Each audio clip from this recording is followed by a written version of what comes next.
Hello, ladies and gentlemen. Welcome to the third episode of my Starcraft Let's Play. Really, it's a long play, isn't it? It has commentary. I don't know what the difference between the two are when it comes to YouTube content or video content, but I do know that we're going to be talking about the Zerg campaign in this video. Yes, Zerg here. I hope that's not the title, because I've probably used that title a million other times for all of my other videos, but maybe it is. So, having sat down the Terran campaign, we realized, again, there wasn't really a whole lot going on in the Terran campaign. It was very much a filler project where we were sort of by osmosis. We learned some things about the game, some things about the lore. A lot of stuff was either fed to us directly, force-fed to us, I should say, where the writers were taking the tell, not show approach, which is, of course, the antithesis of what you actually want to do as a writer. But not only that, there was a lot of stuff that was just not there, left up to interpretation at best, and most of the time just completely inconspicuously absent English. So there's definitely a lot of stuff in the project that is like both of those, right? There's a lot of things that are prescribed to you, specifically told to you, that you cannot interpret in any other way, that are deliberate. And then there's a bunch of shit where clearly the developers didn't communicate to each other. And that's stuff like, why is the NORAD 2 with one of the most important, in fact, the only Confederate character we even are introduced to in the entire campaign, but one of the most important characters in the campaign, and one of the most important aspects of the Confederacy thus far demonstrated to us. Why is he in a single battlecruiser flying around in space? It's very silly that that was the case. There's a lot of stuff that's like that. Like, there's no communication with the story that we're being told and the outside universe that the story belongs to. And of course, there's a lot of miscommunication from briefing to map, from map to map, and as you'll see, eventually from campaign to campaign. I should point out as well that a lot of the dialogue really felt a little rushed towards the end of the Terran campaign, particularly the final mission where they just slapped in the ion cannon stuff. This is our introduction to StarCraft as a franchise, but specifically this game as all of the campaigns, right? That was the first campaign, and we played it. We played the first episode, and we just feel like the developers didn't pay attention to their own product, didn't consider all of the different ways that their product could be experienced, perhaps, certainly didn't demonstrate an understanding of how the game was played, but also didn't understand anything about their own story. Now, again, a lot of the gripes that I just brought back up from the forefront, or from the background, I guess, of just having played the Terran campaign are related to the story. Obviously, the filler complaint is directly because of gameplay, because we didn't feel like we did anything in any of those missions. I guess the big push was a macro map. Before that, we sort of had a revolution, but there was that dropship gimmick. Well, not really gimmick, but a nature of the beast, where it was an introduction to dropships. So that's pretty much the only macro projects or macro maps that we had. And even in Revolution, just like in the defense mission, Desperate Alliance, that I also used as a macro map, all we did was build Marines. So really the only map where we had a at all complicated composition of units that was at all in depth, which really was just tanks and Goliaths and then using my hero. That was the big push. That was the most complex, the most, you can't really say skill testing, but that was the map where we had the most flexibility to learn and to experience StarCraft's gameplay, and also to practice against the opponents. And obviously that was a cakewalk of a map. It mostly was just grind. And that's what leads the entire experience to be felt as if it is filler. There is a contention here that I did cheese some of the maps. I would even say that I cheesed the final mission with the double nuke strat, or I guess it was like 3 or 4 nukes that I ended up using. But that nuclear strategy there, the lifting off the structures, which ended up being the thumbnail in NORAD 2, and of course the D-Matrix dropship SCV in Trump Card, meant that I negated some of those maps, but those maps didn't have much to offer. In the cases where I did not cheese, like New Gettysburg, which I guess was also a macro map, but felt really weird because of the Zerg gimmick that was associated with it. It really felt like just a 1v1 with me and a sleep Protoss, but with some like Zerg spawned in. They might as well have been spawned in, because that AI did fucking nothing, just like my Protoss AI, my opponent. So in that context, it's like, I'm not really sure what the point of the entire map was. So I guess you can also count that as a macro map, even though we didn't really do anything. But that's the problem, is we haven't done anything yet in the entire campaign in any of the maps. And again, the contention that some people I can already imagine might have is the fact that I cheesed some of those maps. Maybe I avoided some content, bypassed some content. But I don't think I did. I don't think there was much content there if we can look at the rest of the maps. Had I played it normally, they probably would have played out exactly like Big Push and New Gettysburg, where I'm just slowly slogging through some pre-placed shit, and there's no threat at all. So that's sort of the wrap-up after the Terran campaign. I will be doing these at the end of the campaigns. Well, presumably at the beginning of the next campaign. Like, after I finish the Zerg campaign, I'll probably save the in-depth wrap-up as like a nice little bit of establishment as to where we are before launching into the Protoss campaign. Of course, timestamps below. You can skip all that shit if you don't want to hear it. Talking about the Zerg campaign now, we may as well just get into it and deal with the wall of text. But one thing I did want to point out before, very briefly, is the fact that these individual campaigns rarely begin. I don't think they ever begin with a cutscene.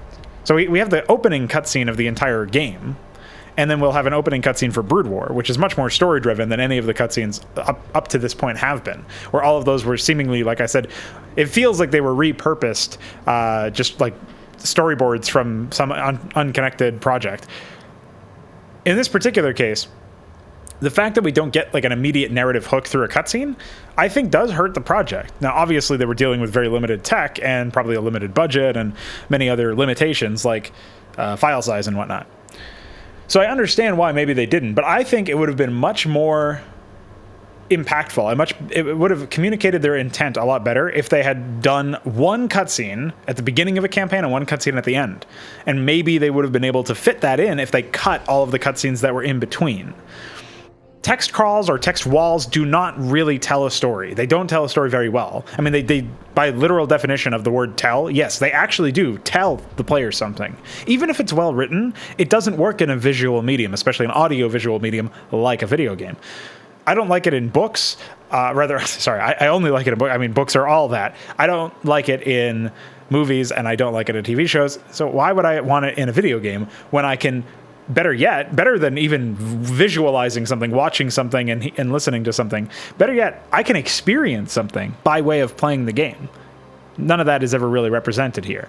And because we open with text instead of actual story, actual effort put into the execution, it really doesn't matter how well written or interesting the text is. It's no substitution for an actual cutscene, or better yet, beyond a cutscene, a better opening mission. It's possible to do all of the opening mission stuff to really hook the player in and to give them a consistent experience, but also still imply what's going to happen in the rest of the gameplay experience, and also lay the groundwork for what's going to be happening in the story later on. It's possible to do that without a cutscene, but Blizzard had the ability to put an opening cutscene in all of these campaigns and set the stage and introduce the Zerg in a different way and a Protoss a different way than we actually get introduced to them otherwise.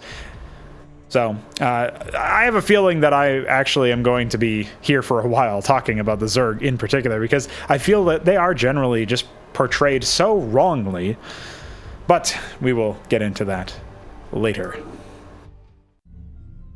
Zerg campaign, Overmind. The swarms have crushed the meager human resistance and laid waste to 9 of the 13 Terran worlds. Shortly after the fall of the Terran capital world of Tarsonis, the main Protoss fleet abandoned the Terran sector. Now efforts continue on Tarsonis to weed out the remaining Protoss forces. Oh, how do I skip without actually accidentally skipping? Oh. Aim on the ruins, Confederate capital world Tarsonis. Awaken, my child, and embrace the glory that is your birthright. Know that I am the Overmind, the eternal will of the Swarm, and that you have been created to serve me. Behold that I shall set you amongst the greatest of my cerebrates, that you might benefit from their wisdom and experience. Yet your purpose is unique. While they carry forth my will to the innumerable broods, you have but one charge entrusted to your care.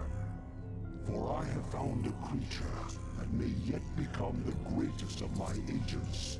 Even now, it resides within a protective chrysalis, awaiting its rebirth into the swarm. You must watch over the chrysalis and ensure that no harm comes to the creature within it. Go now, and keep safe my prize. All right, so we have this opening, and the Overmind, while memorable for its voice acting, voice direction, editing, so on and so forth, and even to a certain extent its script writing, immediately, I think, rubs people the wrong way if what they were looking for is some sort of representation of a collectivist hive mind experience. I suppose if the Overmind was the only character, then this might actually make some sense, because you're communicating directly to it, or it's communicating directly to you, and that would serve as some sort of understanding that you are an extension of its will, an organ that is a part of its body, sort of metaphorically speaking, or perhaps literally in some cases. Unfortunately, this is not the case, of course. I do understand that they generally needed more characters, and this is where we get into the problem of the idea of like something like a Zerg race that's obviously just ripped from Tyranids, but if we take that aside, we set that aside and just look at the fact that the Zerg are the sort of this like force of nature type deal, where they're not something that you can contend with on a sort of diplomatic level, right? You're dealing with this race that cannot do anything but destroy, that is evolved for that purpose. It's a biological machine, you know? And it's really just one giant superorganism that is the Overmind. Like, it's a manifestation of the Overmind's will. Now, there's all sorts of interesting things you could go with that approach. You could have something like, you know, infighting between Zerg being almost like a disease of some sort, like how a human body would have an overreaction to try, like an overly immune reaction with its immune system going into overdrive to try to kill something that it perceives to be a virus or a toxin or something. To try to deal with that, you could imagine there's so many different things that you could come up with. That's just something off the top of my head. I haven't really spent a whole lot of time conceptualizing like a complete rewrite, because I would rather just write my own stuff if I'm going to do something like that. But consider the idea that you have a lot that you can do when it comes to the overall approach of a body of like a literal giant body, a superorganism, and that being an entire race. Sort of like a machine consciousness, honestly, like some sort of machine collective, a consensus of something. That sort of idea could also be done in a similar way, where you have these, you know, that's obviously a more machine-oriented, software, AI-driven, whatever approach, but some kind of allegory could be drawn to that. And that's one of the reasons why I think the Zerg as a concept are kind of interesting, because, of course, it's really just what Blizzard didn't do well or didn't do at all that makes them interesting in this way. But that is more fitting for what this race actually is. And then, but obviously that yields problems if you were going to take that approach when it comes to writing dialogue, when it comes to crafting characters, because we're trying to tell a story for humans. So unless you can actually have, you know, humans somehow shift their paradigms such that they can interpret a story of the nature that we're talking about, that involves a race that we're talking about, you need to make some concessions to make sure that it works in this context. And that much I do understand. Unfortunately, I don't think that the concessions that Blizzard made were the right ones. I don't even think they were conceptualizing it in the same way that I am. I think it was very much something completely just sort of slapped together, as we will see as time goes on. The idea of cerebrids, as we're going to find out, that have personalities and unique traits, really it only makes sense if they were evolved that for a specific purpose, which is something I try to play up in my own work if I do end up using Zerg for whatever reason, like a new cerebrid or something like that. I like to come up with some sort of justification for them to have those traits at all, rather than writing them out, because it's something that people have already accepted at that point, and it's easier for me to just write a story with characters like that and then have more interesting things happen as a result of their inclusion. It's sort of like looking at it as a tool, even if it's a flawed tool, or even if it's not the kind of tool you wanted for the job that you were thinking about doing. It's like that's where the concession comes in. You've got to do a job that you can't do with that tool.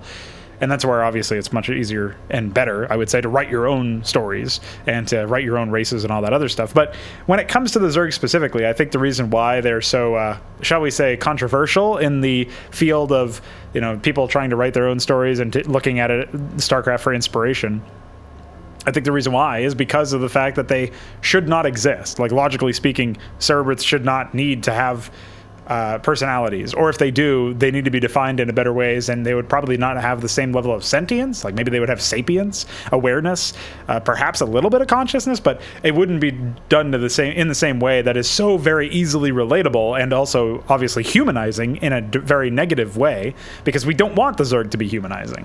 We want them to feel foreign, alien, like a force of nature, something you cannot reason with or negotiate with, something that will just destroy you or die trying. And again, that's where I think conceptualizing it more as a superorganism is more helpful for that kind of characterization, but that's not what Blizzard ended up doing, of course. Meanwhile, how does this work out with regards to tutorialization? Remember, this is our first romp with playing a Zerg, so of course they take it very simple and easy on us, just like all of the missions of the Terran campaign. Create a spawning pool, create a Hydra den, protect the chrysalis. Okay. The hatchery is the heart of any Zerg colony. It spontaneously generates larvae, which in turn are used to spawn your various warriors and minions. Now, create a drone and start gathering resources. I can't believe they started me out with 2 workers so I can get 3. Provide control for your minions. As your forces grow in number, you must hatch more overlords to control them. You have enough minerals. Select a larva and mutate it into an overlord. Dialogue doesn't even jive with the tooltips. It says morph, but he says mutate. The reason why that's significant. For your strains, you must generate the various hive structures. The drones themselves mutate into these structures. Yet be careful. Never use your last drone to make a building. He doesn't even give you an explanation as to why you should never use your last drone to make a building. Like, if you're gonna baby people to that nature, you gotta explain it, you know what I mean? Anyway, I think we can just A-move that barracks that's over there. Your drone to become a spawning pool. Nice triggers, really updated with this game state. Structures can only implant themselves upon the creep. You can make creep colonies to extend the creep, but only a hatchery can be built upon open ground.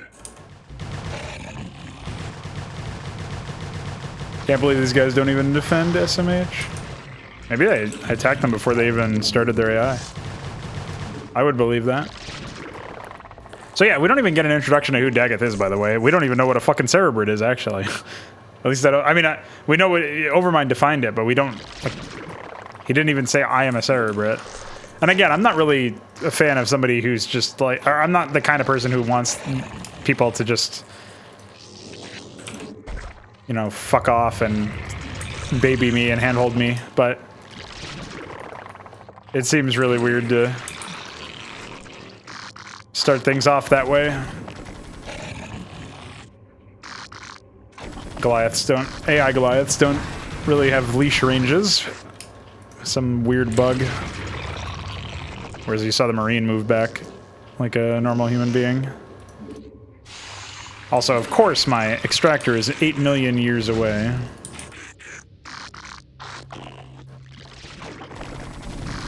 Oh boy, we got 2 of them. I am Saz. I too am a Cerebrid of the Overmind. I have located a small band of Terrans who could threaten the chrysalis and the hive cluster. You must not allow them to leave here alive. Listen, man, they could threaten, but I don't see them doing that anytime soon. Especially since I just smacked all of their shit around. Should we even bother building Hydras?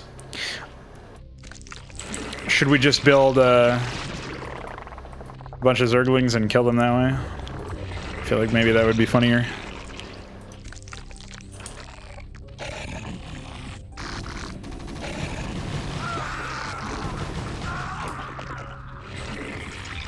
Oh! Is the hotkey for Overlord. Just so you know. M! What else do they even have up here? I know they have a Wraith, but... Oh, yeah. See ya, nerd.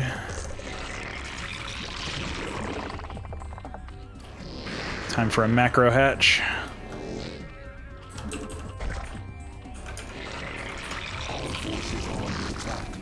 Oh, the Marine came after me. I thought it for sure was going to be the Goliath when I saw that on the minimap.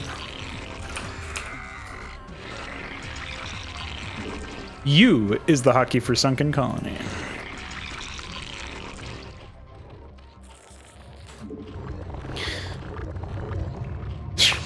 I can't get over this fucking gas plasma. I guess I should have moved the hatchery over there.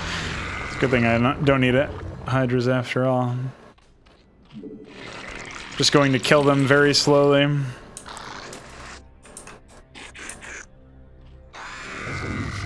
There we go.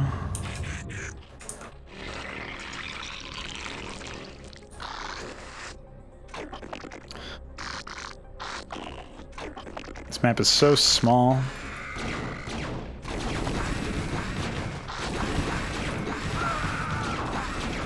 Holy Goliath, they've got like 5 of them. I don't even know if they have a factory. Did they just start out with like 80 million pre-placed Goliaths?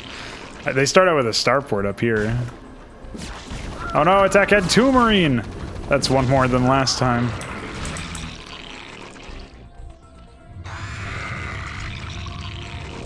I guess I'll grab a Evo chamber.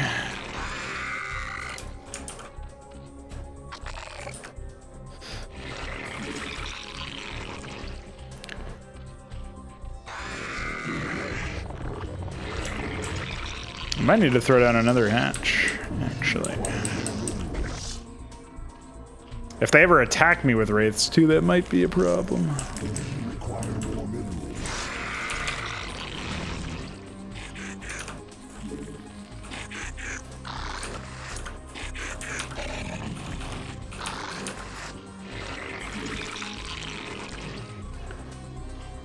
I also wonder why Blizzard ever did, like, most of the stuff that they ended up doing for these missions feels so, like, lame and restrictive. A couple more drones here, since I've built a number of structures.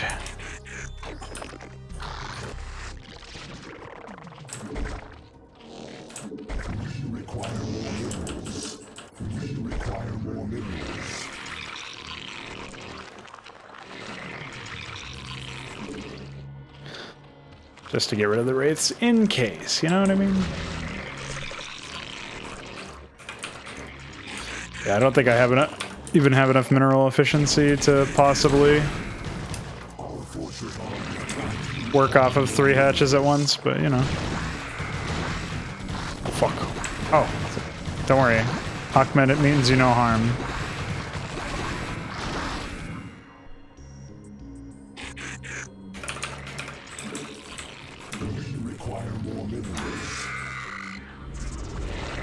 I guess I'm supposed to take the base that's up here. Oh, I should have probably waited for attack upgrade, but whatever. You know, my Hydra version, my first draft of the Hydra version of this is available for playtesting, and I gotta tell you, it's a little bit better, man. I'm just gonna say. Not to suck my own dick too much, but come on. At least I wiped out most of their pre-placed brigade.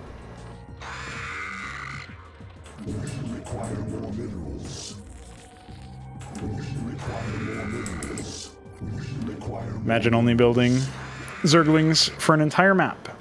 I mean, is it really that surprising? Holy fuck, dude, they attack added me with 2 more Marines. I can't believe that.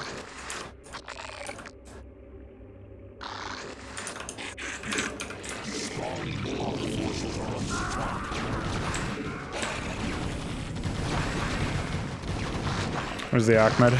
Get him.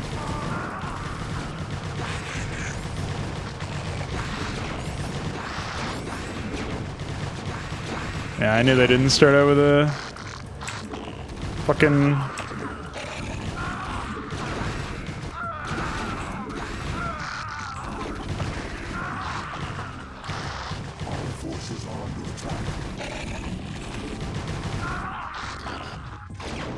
factory.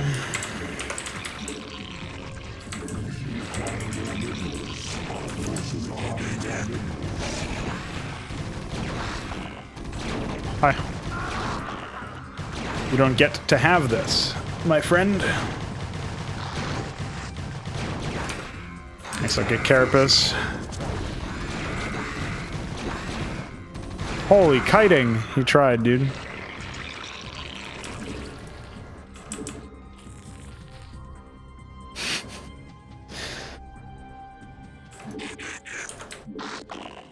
Alright. Get out of here. Will he even rebuild it is the question. Oh, he's going somewhere.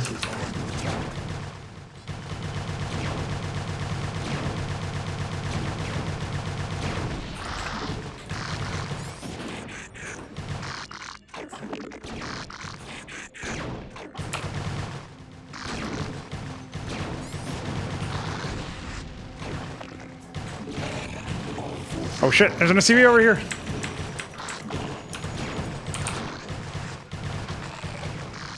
They're not even building anything out of the starport. What the fuck? Oh yeah, can I even get a lair? No.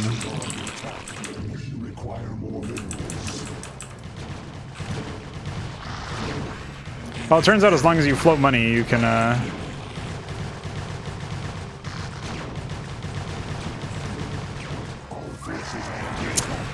you can build enough, Zerglings, or you can get enough resources to build off of 3 hatches, just off of a few mineral patches. Hatches, patches.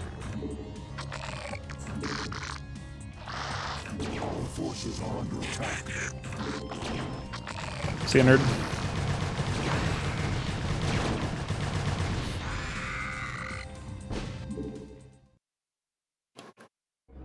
Well, not as much of a waste of time as the first Terran mission, but I gotta tell you, it was not impressive at all. But to elaborate on that,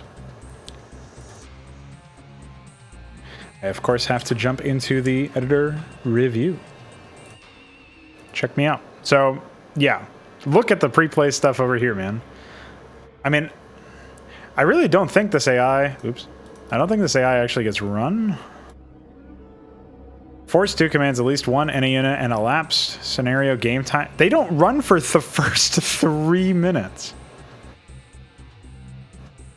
I don't know why the first Force 2 commands at least one any unit is there. But look, they've got Goliath, 4 Marines down here. They've got 6 Marines. Wait, sorry, 4 Marines, 6, 7, wait, 5? Yeah, so they have 11 Goliaths just there, so 12. They actually started with 12 Goliaths. And they started with 55 supply worth of units. So that's 4 Wraiths. So I guess they did build another... Maybe they did build another Wraith. I thought I was getting attacked by 5 at one time. But maybe not. Either way, this is just ridiculous, the number of fucking pre-placed shit that they have. And the fact that they only defend with Marines anyway. Crazy. Sorry, I had to sneeze. So, I really don't know what to make of this one. Obviously, your lovely inaccessible mineral field and 5 mineral patches, one of which is inaccessible. Fucking insane that you would ever try to even bother expanding here. I don't even think you can build up on that that little cubby there. Oh, yeah, just barely. Nice. So that's stupid. You'd never do that. And the AI would never repel your forces either. So it's like you're... one of the biggest issues with having AI that for one doesn't play the game, but for another doesn't obey basic resource rules is that they are not playing the same game as you. When I play Starcraft against an opponent that's fair in terms of their money, or fairer in terms of their money, I know that if I harass the workers that player has, I kill enough, or I'd stop them from mining for long enough, or I, you know, pick off some tech or whatever, I have some understanding, some conception of how much money that player is making and how much they can possibly have. It's the same idea that, like, if you have an oppressive early game attack and that player, you scouted that they have like 2 or 3 gateways and they're hitting you with 12 plus units in the early game or something like that, right? then you have a safe assumption that they are not teching up behind this that much. They are not expanding behind this that much. They're spending all of their money on units and reinforcements and really trying to end the game in the early stages, which tells you that if you survive this early game and you can be in a position where you haven't got yourself in as worse a position as they have, as bad a position as they have, economically speaking, and maybe you were in the middle of teching up when the attack came and you were able to repel it, that's a misplay on their part. They failed to close. You now have the advantage. You have the tempo change. You have the tempo advantage. So understanding this is very important to find success in Melee. It's how there's so much in the way of like comebacks in Brood War, generally speaking, or rather the games are not 100% set in stone as far as who is going to win, just because, you know, the first one player has more units or one player has a tempo advantage, like they've got more units in the enemy side of the map or something like that. That's just part of the reason why this game is so good, why the game is so difficult to master, but that's why it's an important thing to conceptualize. Obviously, the AI throws all that out the window.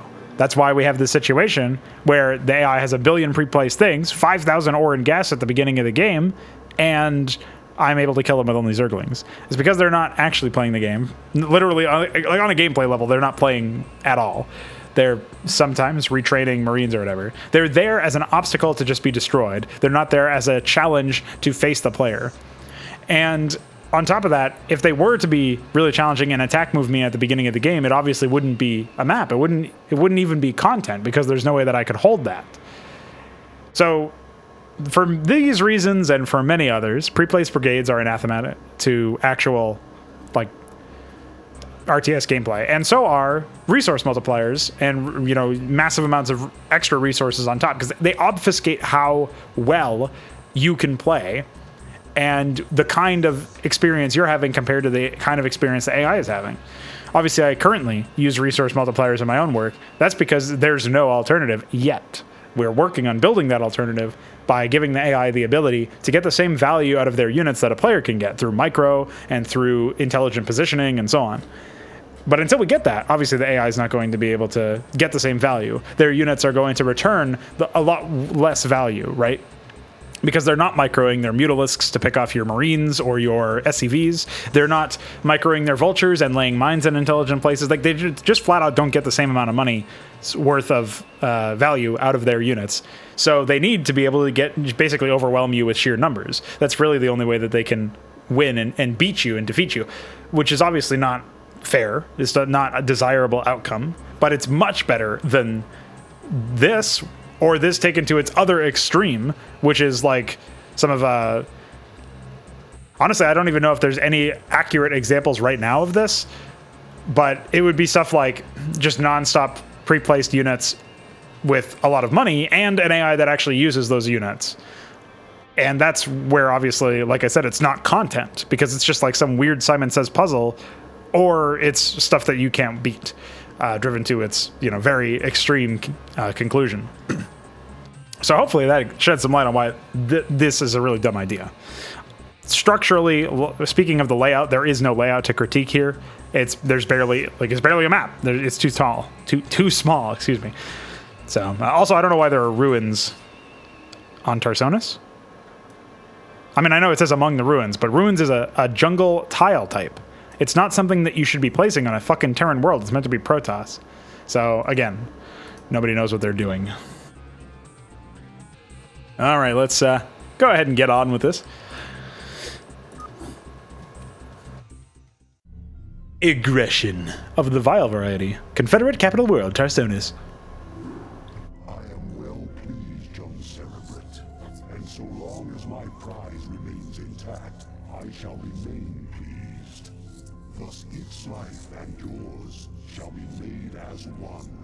As it prospers, so shall you, for you are part of the swarm.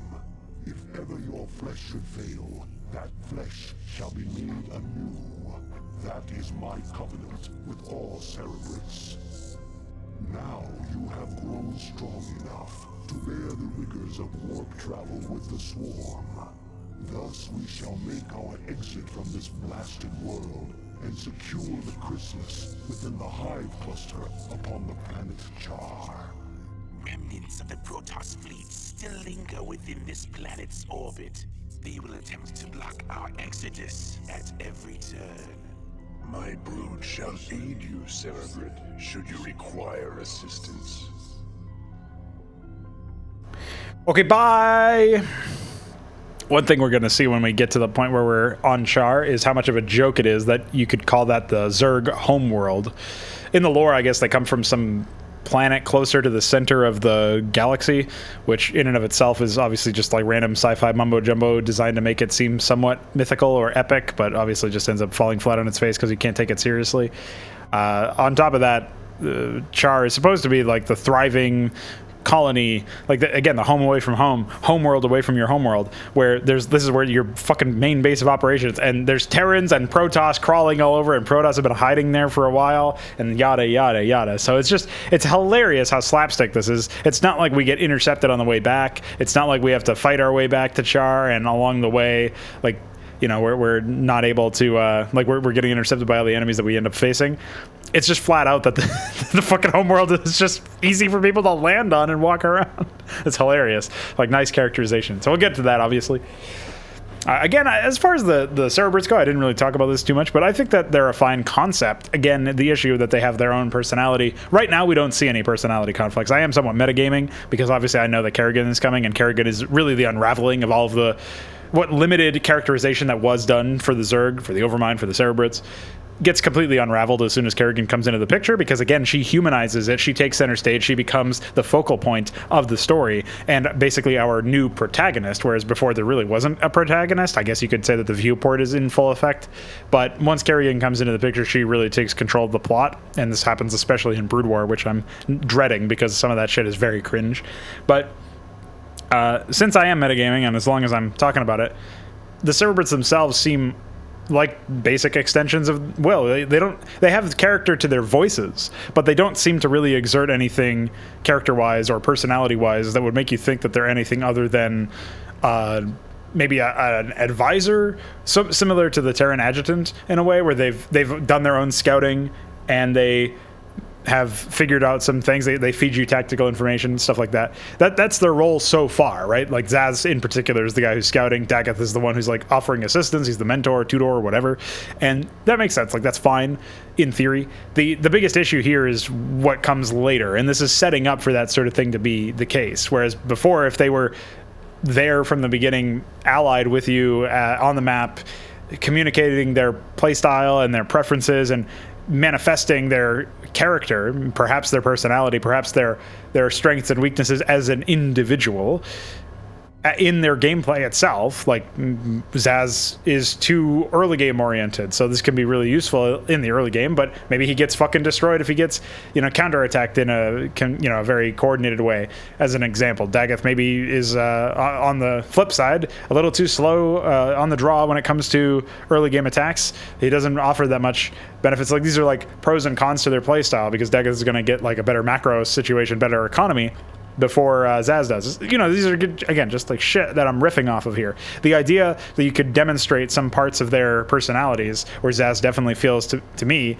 to be one of those characters that's much more about like sticking it to the enemy, bringing the fight to them. He's the one who's like, hey, I scouted these, go kill them. He's done that 2 missions in a row now, whereas Dagoth seems a bit more smooth and cold, calculated, that kind of outlook.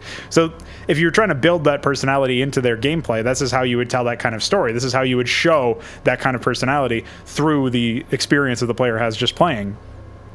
And that's just obviously not here at all. So, pretty sad. Bring the chrysalis to the beacon. Oh, Kerrigan, I wish I could bring you to the depths of space and forget about you.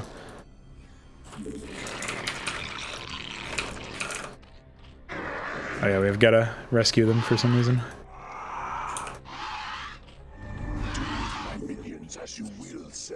Mutas are not very useful, so I'll just go with them.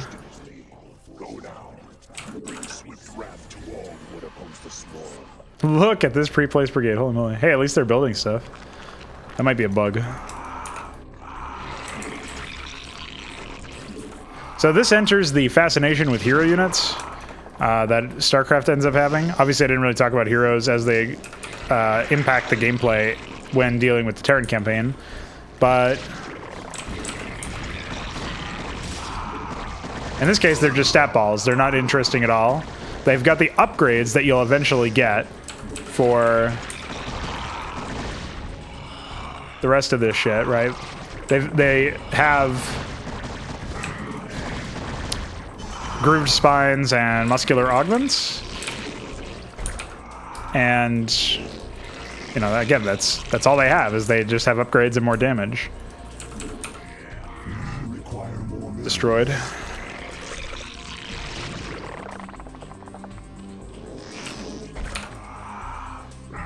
And I think the biggest issue is that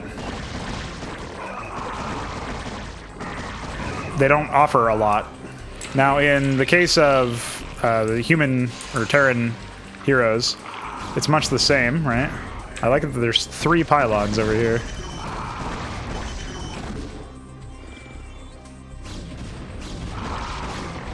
Powering a single cannon. Oh yeah, we should probably come back over here.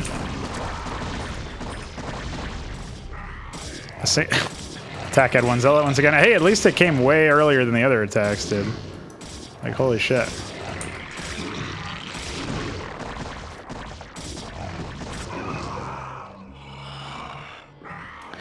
And again, like, I guess they're only here to justify the existence of all of the pre-placed shit.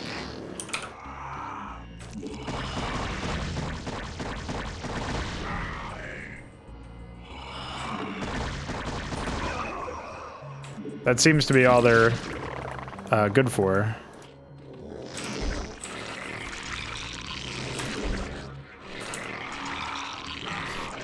Oh, hi. See ya.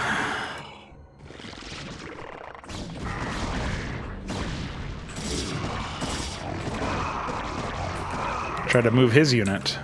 That's what I get.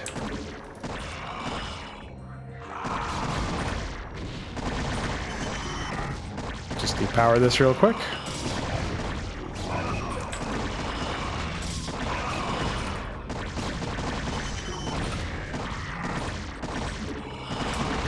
AI are a bit more protective of their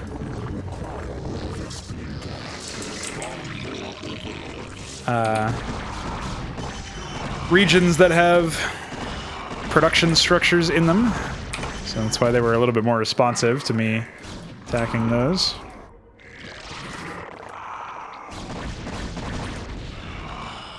At this point, we're pretty much in the clear. So we can grab the chrysalis and make our way over here. Hopefully there's nothing else in our way. And we haven't lost a unit besides the mutas that I suicided earlier.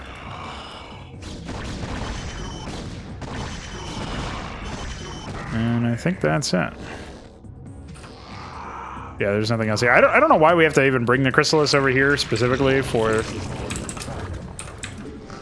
Okay, bye. Ooh.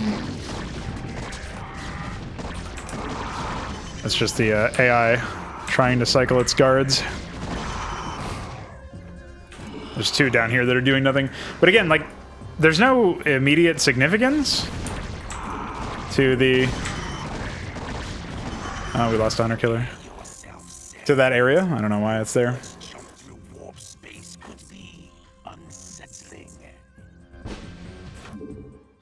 But yeah, another very decidedly a filler mission. I guess it was potentially supposed to introduce you to mutas, but mutas play a very different role than you might expect if you're just starting out in the game and you see, oh, this is the flying unit. They were never a threat to you in the campaign when you were playing as a Terran. So there's no reason for you to immediately associate them with like power or even the cost that is associated with them in the game. Like if you were to build a spire and you were to, like, first you have to build a lair, then you have to build a spire, then you've got to spend 100 minerals and 100 gas and 2 supply on this unit that doesn't actually, it doesn't beat a wraith, it doesn't beat a scout. So one-on-one, it seems very weak. It's only when you play multiplayer, or really, you like go and look up, like, Google search, what the fuck are mutalisks useful for? And then you have to specify Brood War, because of course there's Starcraft team mutas as well. And so you have to look at that and figure out what exactly is going on there. And then you can say, oh, that's what mutas are useful for. They're useful because if you micro them very well with this weird exploit mechanic that involves selecting a slow unit like an Overlord or a Burrowed Zergling or something like that, that's when you can stack them, like magic box them automatically, and then they become a lot harder to handle single target, because it's almost like they become... It's actually really interesting thematically, because it even though it's clearly like a weird unintended consequence of the movement system, they seem to behave as if they were a single organism that happens to be like 12 mutas or whatever, you know what I mean? That's one of the interesting things about them, because you can't really deal single target damage to them.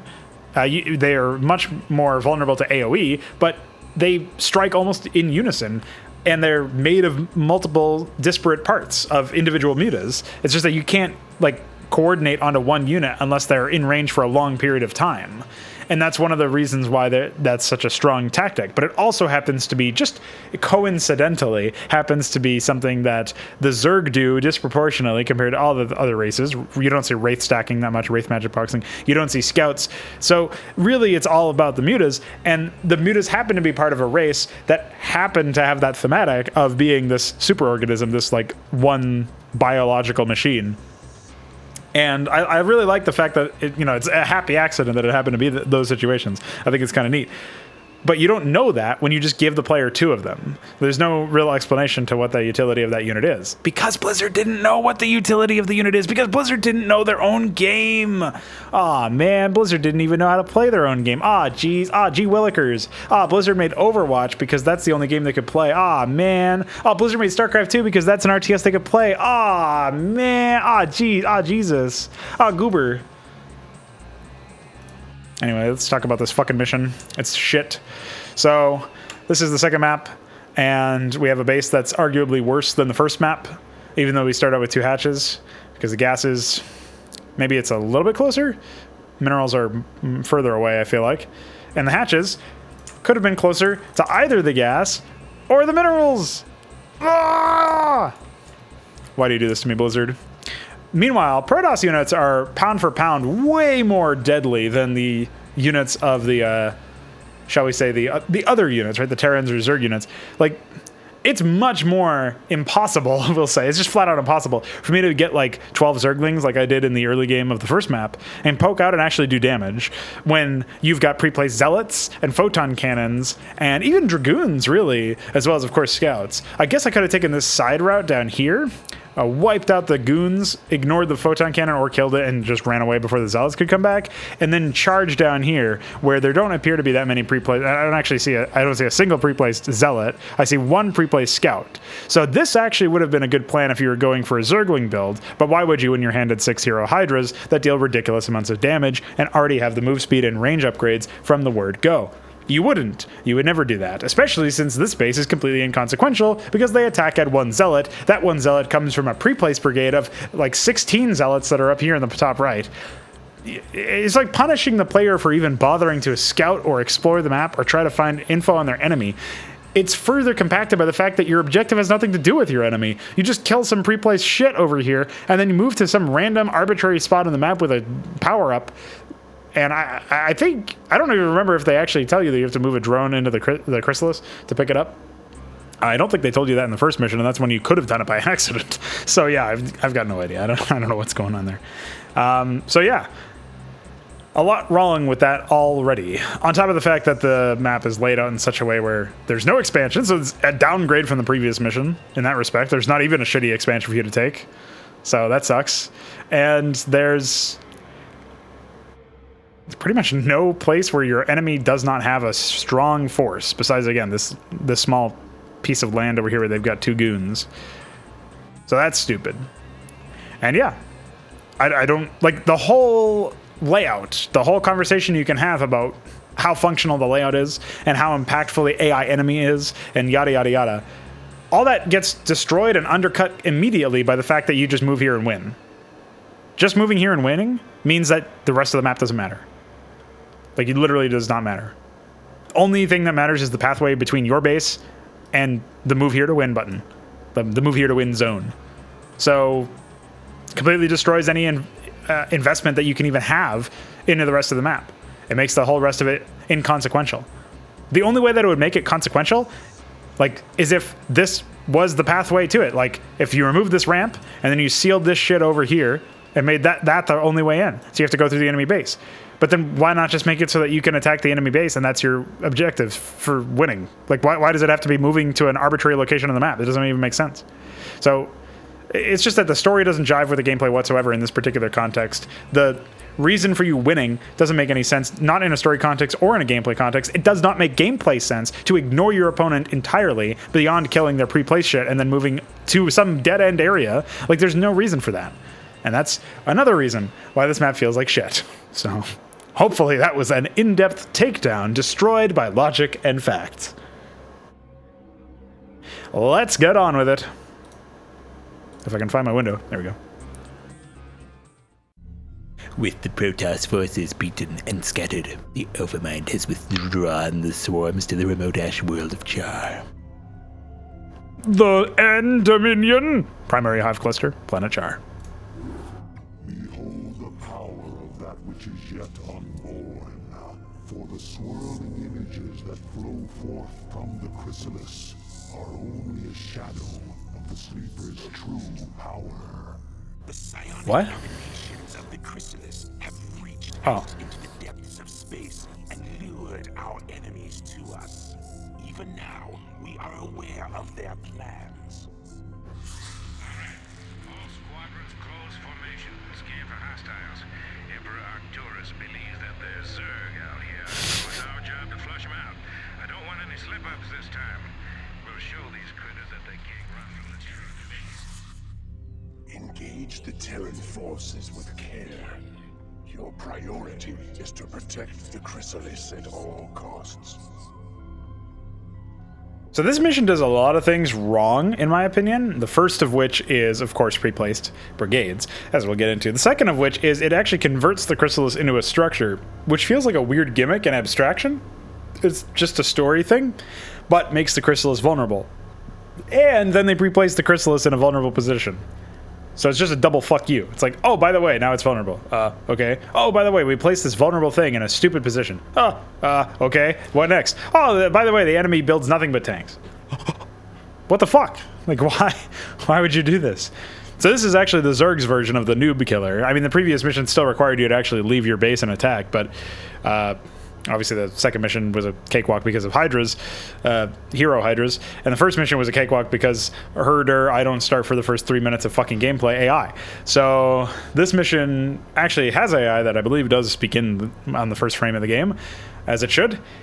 And they also have a billion pre-placed things, and they love tanks. So this is actually a mission where we will probably be spamming mutas, but really the question becomes, at this point, like, whenever you have missions where most of the player base dies to it, unless there's actual challenging stuff happening, where it's actually like challenging you to play the game at a high level, there's no reason for most players to fail at a map. And obviously I talked about this a little bit in the Desperate Alliance playthrough, but the reason why those missions challenge people, or kill people, I should say, are because they're the first missions where you are actually up against a living, well, any facsimile of a living, breathing entity. And obviously you're not still, but it's like the first time where you're like in the Terran campaign, it's the first time you're up against an actual AI script. Everything else is just pre-placed shit they have to slog through. In this case, it's the first time you're up against an AI where, you know, you could lose by losing an arbitrary structure, which is another thing about heroes as well, that just losing a hero loses you the game. It's just some arbitrary, you know, abstraction on the gameplay. So it's not good. And obviously they did a lot of things to make it so that it was even more annoying to have that there at all.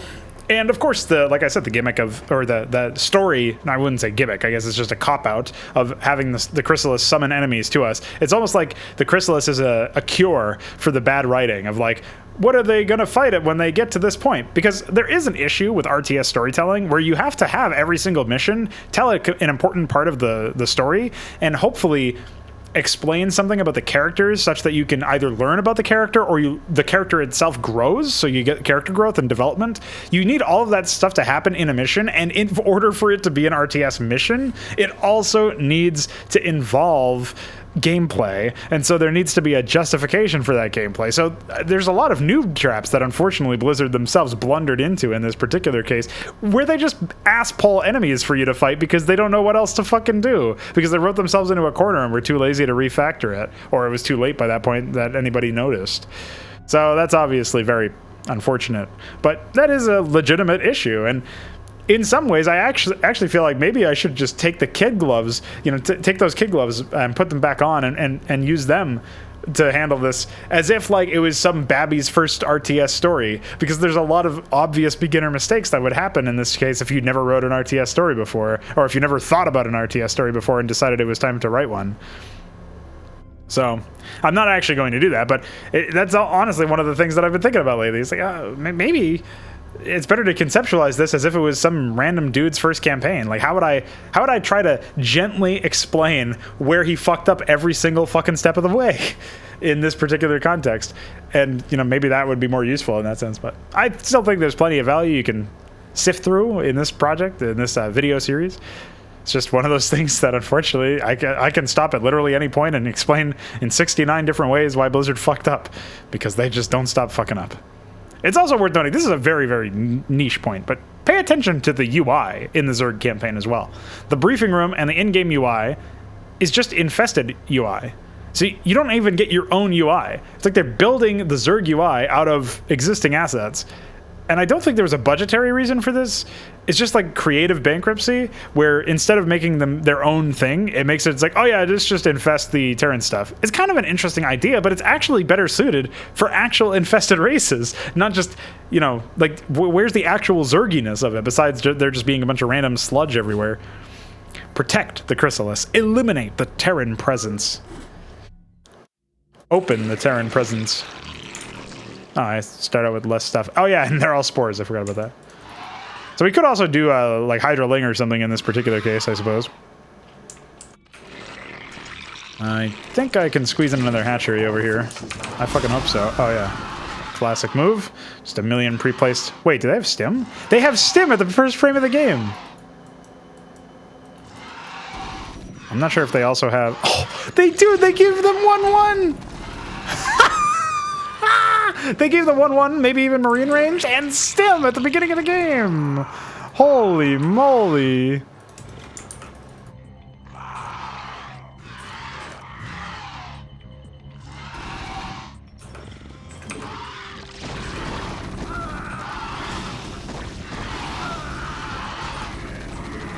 Oh yeah, there's also no explanation as to of damage types. I forgot about that one.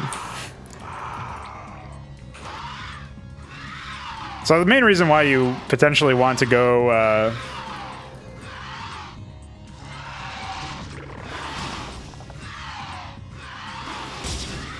executed.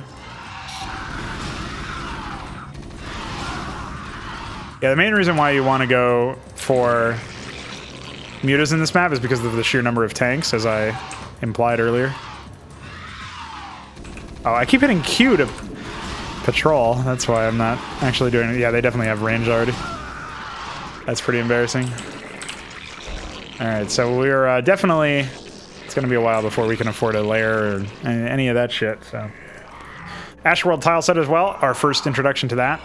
Notoriously fucked up as far as tile sets go. I actually think it's got some of the most greatest potential of any tile set.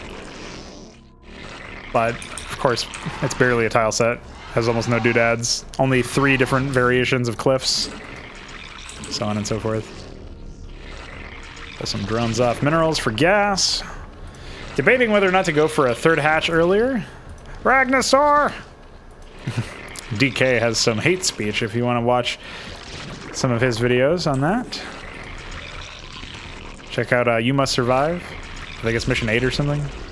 Maybe Mission 8 was the KFC map. There's some pretty good shit in that campaign, man. Yeah, I think we barely cannot fit it because of this Hydra Den. I can put it right there.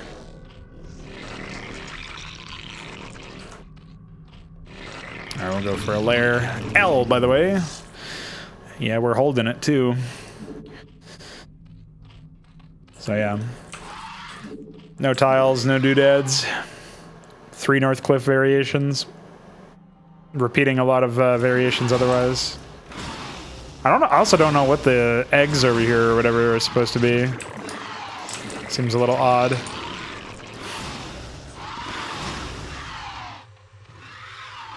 I also always found it weird that so many things in this game just explode into bits. Like, I don't know why.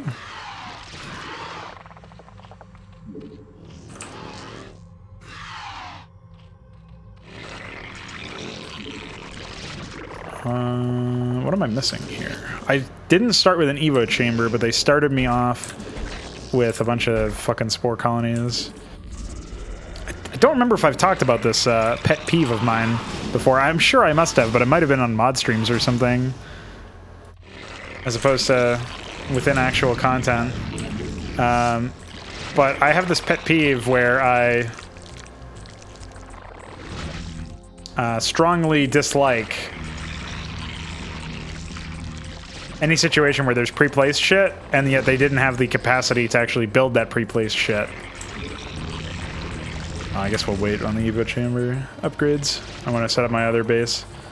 I should have done that with the first hatch, but it's fine. Wasn't really thinking.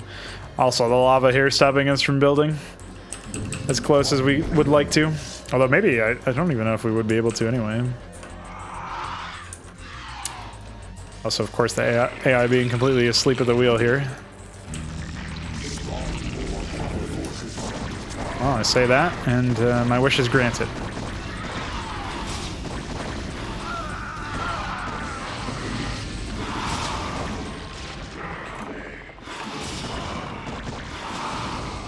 Executed, of course.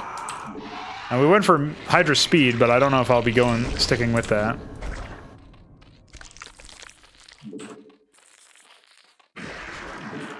Because I don't even know if we're going to be building Hydras in this map at all. First attack was all bio, which is a nice misleading piece of shit attack.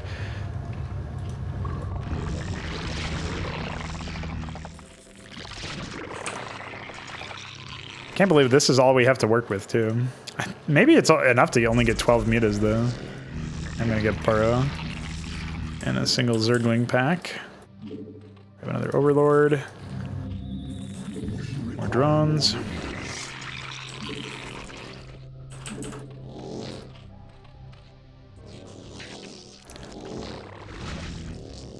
But yeah, the idea that you would have the gall to pre-place a bunch of spore colonies, which are not going to help me at all because the AI doesn't even attack with air units.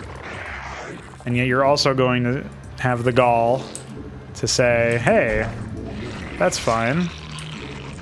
You don't even get an Evo chamber to build more if you need to, so how did you get them in the first place?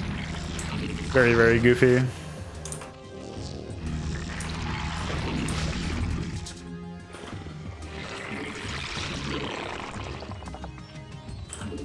Oops. Just ordered my drone to cease moving. Not exactly what I wanted to do there. Transfer more drones over here, because we're going to be going on to gas, and I mostly need mutas. Oh, I guess we can transfer a 4th drone onto here to get more efficiency out of that.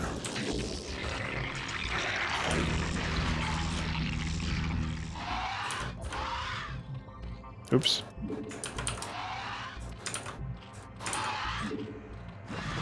U is the hotkey for burrow. Just so you know.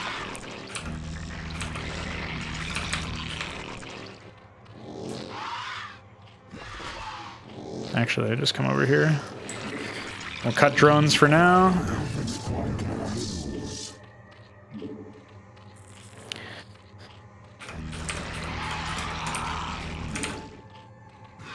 Alright, we'll see how this works. So yeah, this is the magic boxing thing if you don't know. I've got a burrowed unit in my control group, which makes them automatically clump up. Unfortunately, I'm going to have to hit P to patrol. I'll probably mostly be using A. I don't feel like doing that. And I think I'll probably wait for attack to finish. Normally you would actually get Carapace because you want your mutas to stay alive longer. But this works too. I don't think we'll really be challenged that much. And you usually have a ton of minerals banked up, so I'm actually going to go ahead and grab link speed in case I need to add that to my repertoire for any reason. As you can see here. Very epic. The downside of using attack instead of patrol is that you have to be a lot more precise with your left clicking, naturally.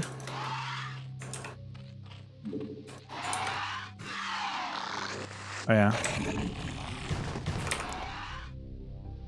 So I'll also go ahead and grab that. Because again, I'm basing my assumption here. Yeah, we'll just kill this. This is guarding a starport, which I don't think will actually do too much here, but...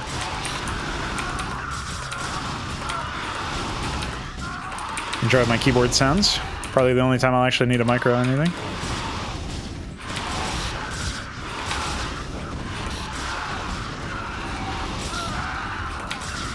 Again, why would you put a starport where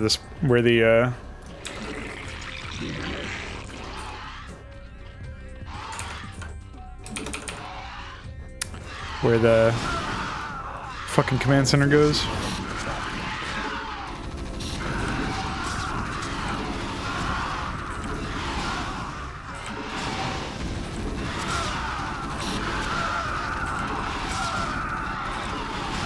You're really starting to see the bounce potential here. Unfortunately, it's bouncing in the wrong direction. There's a missile turret over there. Yeah, I'm losing a lot of mutas because I suck and because I don't have carapace. I do have attack level 1 though, so... Mess up with our new shit. I guess we probably need another man on gas there as well. So yeah, we haven't really done any actual lasting damage to the AI because we've only killed some of their pre-placed units and some of their reinforcement marines.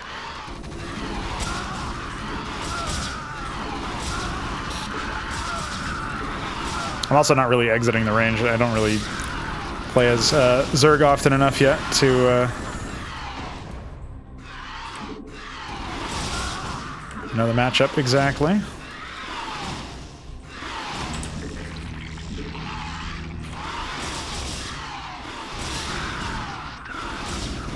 Surely he'll die to... Yeah, that's the problem with just +1 armor negates quite a bit of damage there.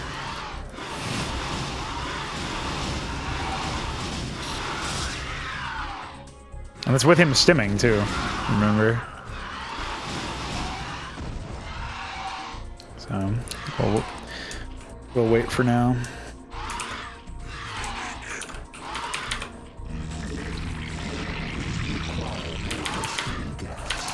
And again, I'm banking up quite a bit of Zerglings here. Or, I can't really say I'm banking up Zerglings, but you know what I mean. Just start picking that off for now. More Zerglings.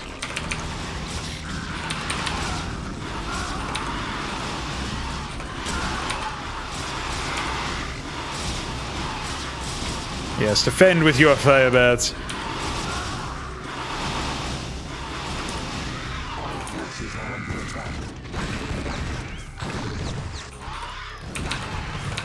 And this is where the siege tanks are really going to start hurting us until we clear those up.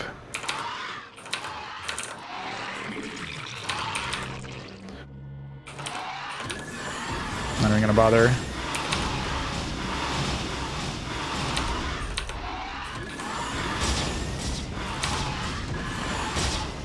Worrying too much about the micro over here.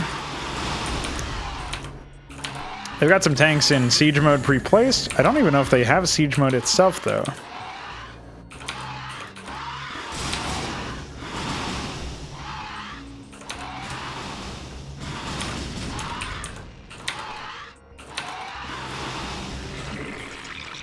Alright, another round of overlords.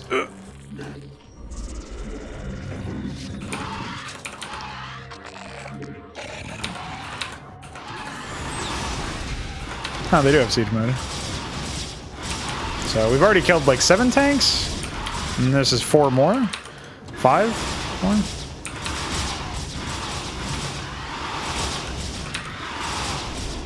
As you can see, they've completely emptied their bunkers. Classic AI behavior. Also classic Blizzard placement for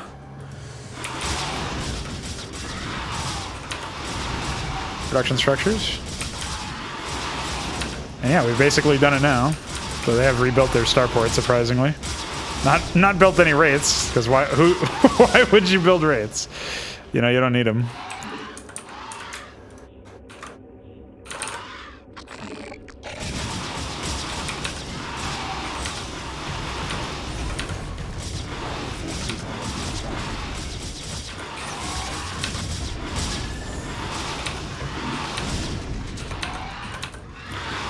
And voila!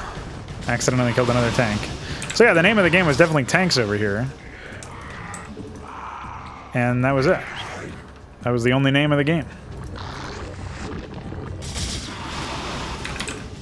So now we just, I guess we go over here and we pick off the factory.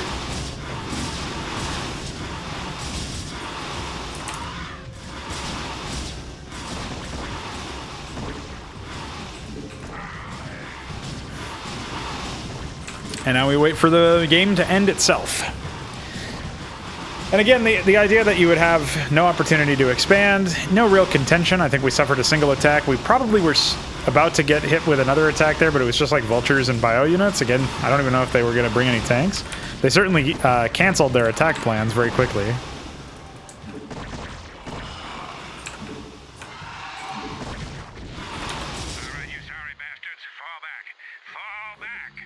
Hold, Cerebrate. Do not pursue them. Cerebrate, you must stay and relocate the chrysalis to a more secure location. Dagoth shall deal with the remaining Terran forces. Capital F on forces, bro. Like Force One, bro. I have no idea why they made it so that we have to stay here to hold on. Like, I guess because it's implied that Duke is actually leaving. But there's nobody to fall back at this point, you know what I mean? He doesn't, unless he's got reinforcements coming, he's actually canceling the reinforcements, which would be different. Worded differently, presumably, as well. So that's just a fucking mess.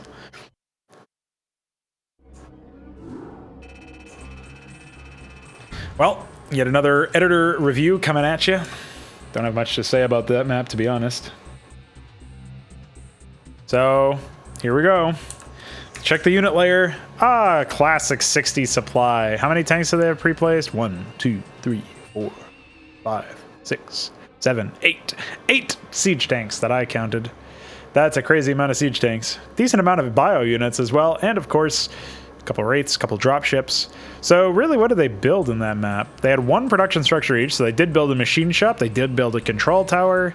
Academy and GBA. I didn't see anything else. Their command center is 8 years from where it should be.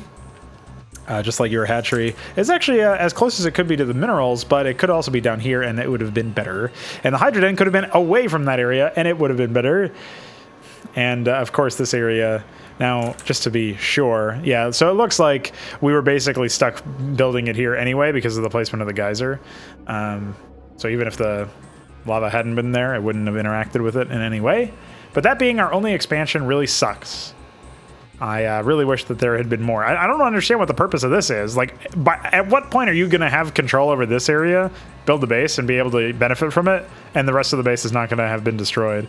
Really what struck me about this mission is that even though I had a ton of mutas, and even though they were 1-1 at the end of the game, it still felt like it took a long time to kill all their units and structures, or mostly structures, right? I was just grinding through a wall of pre-placed shit. And one of the interesting things about this mission that you can kind of take away from it is the fact that despite the fact that it suffers from so many of the same issues, like lack of expansions, lack of quality expansions, AI having a bunch of pre-placed stuff, so on and so forth. Despite all of that, despite the fact that that is indeed an issue, I would say, it does have an AI that basically surrenders and doesn't mandate that you kill every single one of its buildings. I mean, it only had 4 depots at the end, so we basically did have to do that. But it's an interesting idea. The idea that figure out when a player might GG out of a game and give up, and probably make it so that it's not quite as on the fence, right? It would have to be like, okay, I definitely have lost. I don't have any more production instructions or something. And like that's when you GG out. If you're the last player in the map, of course, like there's a potential for you to cockroach back to victory if you've been reduced to your last worker and you still have 400 minerals for an excess, a command center, or 300 minerals for a hatchery. Maybe then that's fine too. Maybe then you don't GG unless you're the only player who is an enemy of the human player. Then there's still potential for you to come back in a free-for-all environment or a team game or something like that. So in that situation, I think there's like a nice different rule that you can come up with. But in this situation, I don't get the idea that, you know, you implement it in this way where you wait until they own 4 depots and then you defeat them. Like, then you end the mission. Just seems weird. And of course, the dialogue of him telling his supply depots to fall back is also weird. So, something that they probably should have done better. Just like this tile set should have been done better, as a matter of fact. Just like this map layout should have been done better. All right, well, that's pretty much the map review. Let's get on with it.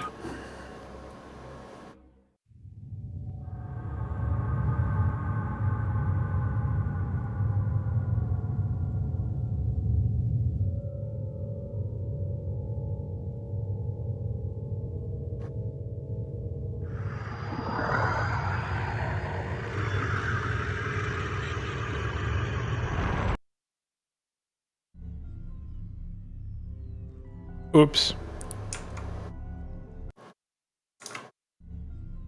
All right, for some reason, every single time I try to watch this, it keeps skipping. I think it's because I'm trying to Alt-Tab, and losing focus of the window skips the cutscene, so that's, I guess, my fault for trying to multitask. Here it is again.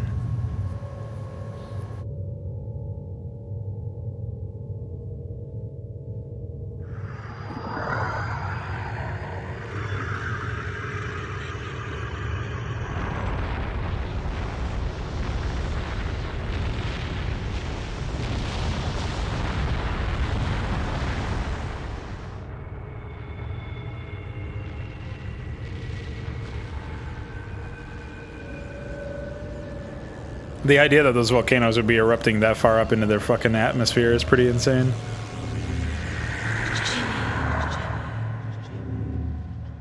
That model looked gross. Also, just, again, a cutscene seems to have been cut together with a bunch of disproportionately or completely unrelated scenes.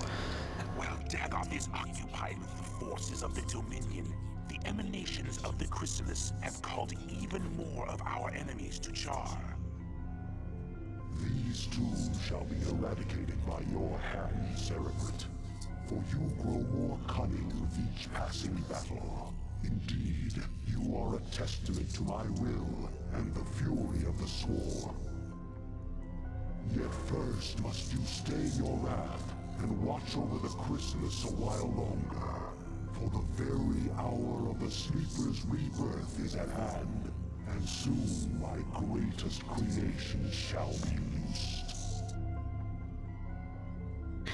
Another issue with heroes in general is the fact that you almost always will end up in a situation where it is more advisable to have their usage be relegated to defense or whatever, right?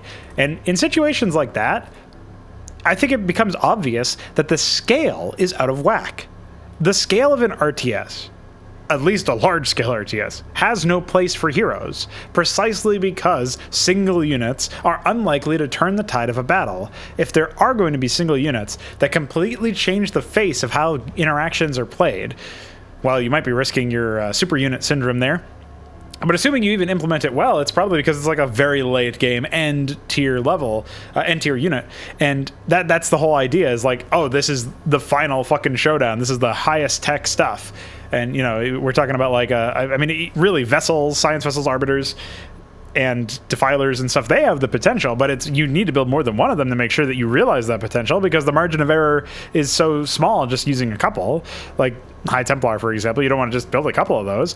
So Starcraft has stuff like that where single units can feel as if they are heroes, because in some respect they are, in that sense. They're so powerful, because if you use the unit in the right way, to a point where you're using it well, to the point where you're expressing skill using that unit, that can do it. That can turn the tide of a battle. But that's not a hero. That's not a hero unit. That's just a unit.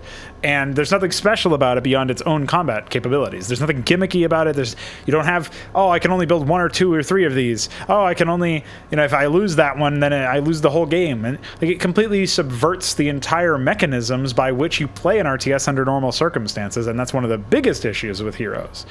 But I think another issue is the scale factor. The fact that it's laughable to consider that the Overmind, this creature that essentially is the Zerg swarm, essentially is the superorganism, the brain of the superorganism that surpasses everything else in scale and has billions of them just in the Terran sector, let alone everywhere else in the universe. The idea that the Overmind gives a fuck about a single unit is laughable unto itself. It's just a crazy concept to think about. You couldn't take that concept seriously. In fact, now that I've explained it, you will not be able to take the concept seriously. I guarantee you. Because it's just that absurd. The idea that one fucking unit would be at all the concern of a creature, an entity that commands literally billions. According to the earlier text we read, billions of other units. It's just, there's no reason to believe in that kind of weird, like, anime stylized chosen one nonsense where it's just boring and nonsensical. It has nothing to do with it. Like, why would one unit at all even concern the Overmind? He would be more concerned about like a legion of tanks or 1 million science vessels irradiating all his defilers. Like, that's what he should be concerned with, not like a single unit. He should be concerned with building a lot of defilers and amassing a giant horde of units that, like he has. That would be his sort of in-game playstyle, or that would be how you would represent him, not fucking concern over an infested unit. And of course the idea that they only infest one ghost, because again, Kerrigan's the chosen one, okay? It's like Metzen's wife or something. He had to put her in here somehow. Very, very goofy. Very, very silly. Protect the chrysalis until it is ready to hatch. I wonder if it's possible to beat this mission before then. Well, it's only 10 minutes, so I'm going to go ahead and say no. Also, why the fuck are my drones on the other side of the area? Nice pathfinding. Oh yeah, I know all about this. You actually have to kill this. Blizzard did a very good job with the pathfinding over here. Oh, nice. Just pause the game. All right. And center view me. All crews stay frosty and keep your eyes peeled for our target. Remember, not only are we up against the Zerg here, but our old pal General Duke may be Zerg here. around too. Let's hope this trip wasn't a big mistake. A big mistake might just be the title of this fucking video. So we actually have to kill that so that we can build a hatchery that's a little bit better placed. There's also a mineral-only expansion, quote-unquote, we can take over here. But if you want to talk about memes, I mean, that's just one more than 3. This is also an island map. So gather your britches. We get queens. I guess we can parasite some dropships.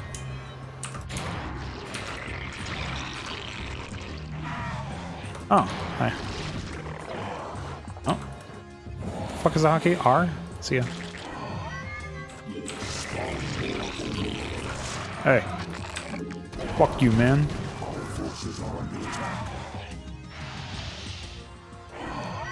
You got any more dropships?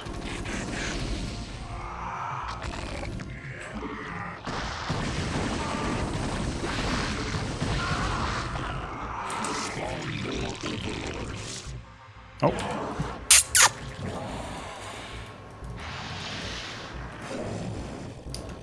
Having these high-speed units at the beginning of the game that lets us actually scout around is pretty shocking, to be honest.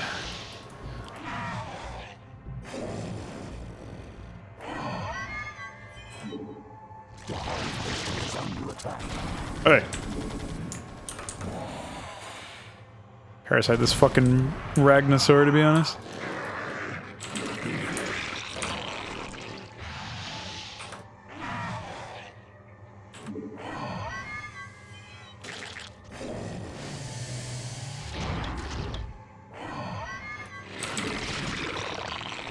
So I'll go ahead and drop a hatch. I think in my main base would actually be better.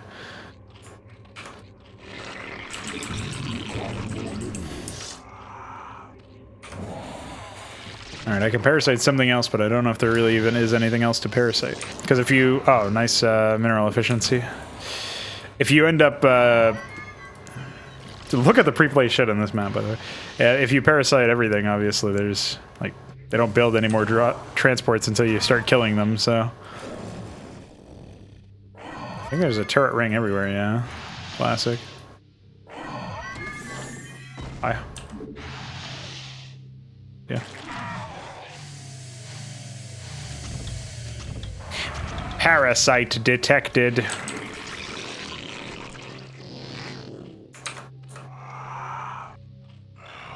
They do have Ahmeds. What's up, motherfucker? Let me introduce you to my sunken colony.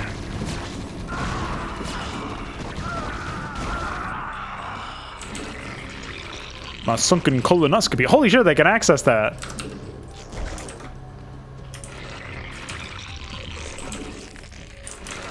Thank you, Ashworld Tileset, for being stupid. Also, of course, my hatchery is not closer to the bottom left minerals, and it's not close enough to the gas. Of course. Of course. Of course, I'm supply blocked. Of course. It's completely dark over there. Pretty weird. They really not have any transports over there? Wait, I don't even have a tech structure. I just realized that. I can't even get... I just can't get any satisfaction.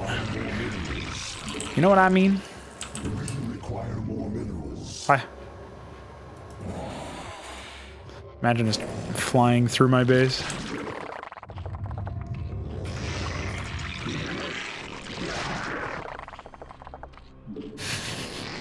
Just mine every mineral field from behind, dude. Fuck it.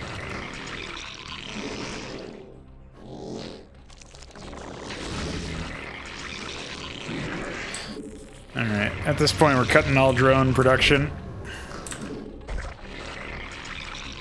Oh, okay, maybe I'll replace the ones that I just used, but that's it.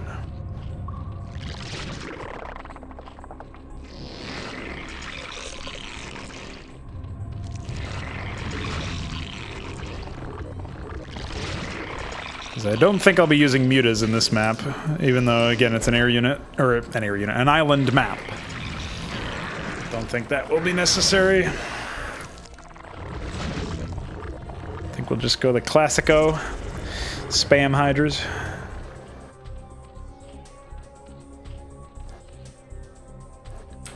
Hey, at least the attacks are fairly quick in this map. I mean, obviously they could be bigger and could be more impactful, but...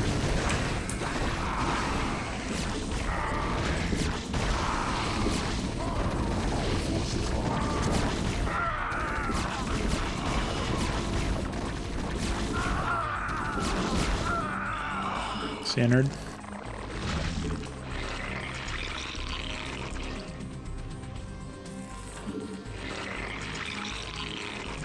Can't believe I still have no money. I guess I have very low drone saturation all of a sudden over here. That might be why. Guess I should have built more drones to begin with.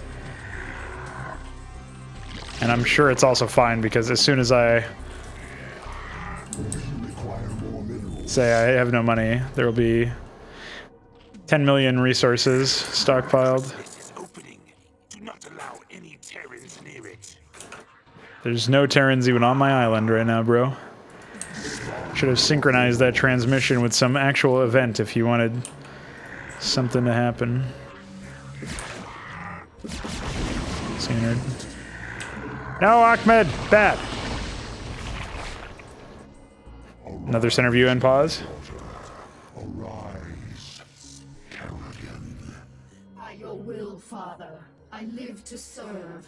Let all who oppose the Overmind feel the wrath of the Swarm. Well done, Cerebrit. What I have wrought this day shall be the undoing of my enemies. Let not a Terran survive. Another center view. More pause. Kerrigan, what have they done to you? How he just fucking vanishes into his command center.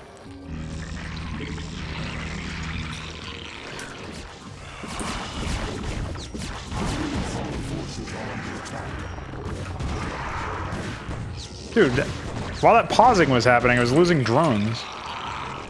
And not literally while it was happening, but you know what I mean. Fucking prank.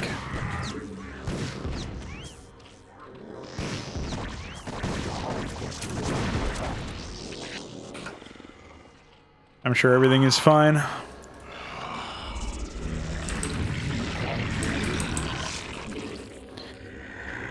Ay. Well, I gotta dedicate my next bit of gas into ventral sacs as well as Hydra range.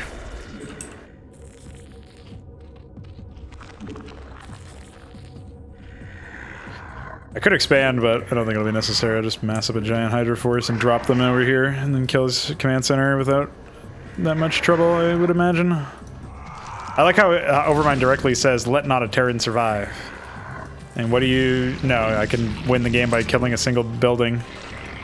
It's pretty funny.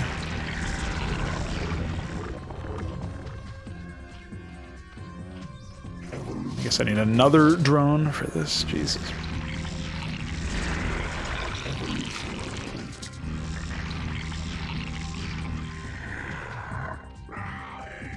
Maybe I should have just gotten a Queen's Nest and Broodlinged a million times, because that would have been quicker than waiting for the fucking gas in this game. All of the maps in this game have had horrible fucking pathfinding with the resources. It's just insane to me how...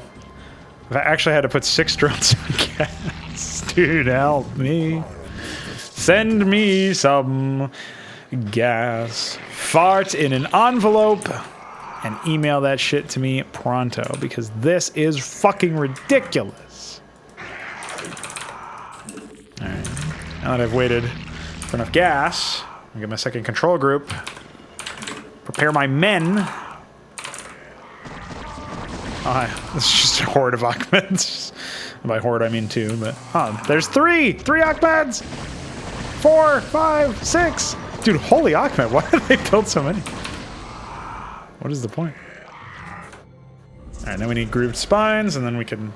We're really feeling fancy, we can go for some other shit. I should dump my money into Overlords for now. So I may lose some on the arrival, but I doubt it.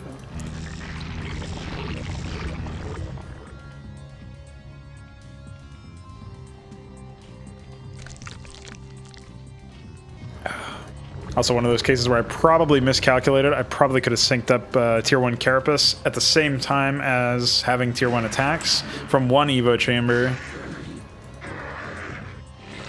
Judging by how long this has taken. Or whatever.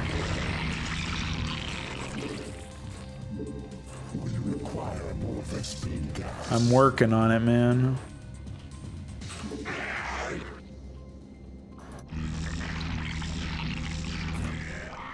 Also, a very interesting bug with this game is that if you recall a control group after some of them have been loaded into transports,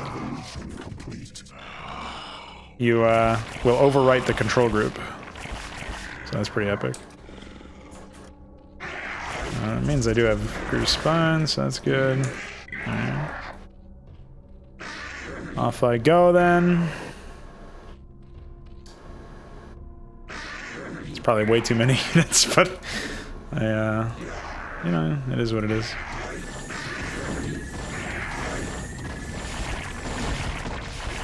Also, if you recall the control group before all the units are added, same thing will happen.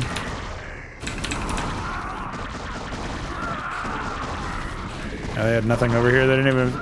Did they even have siege mode? It doesn't look like it.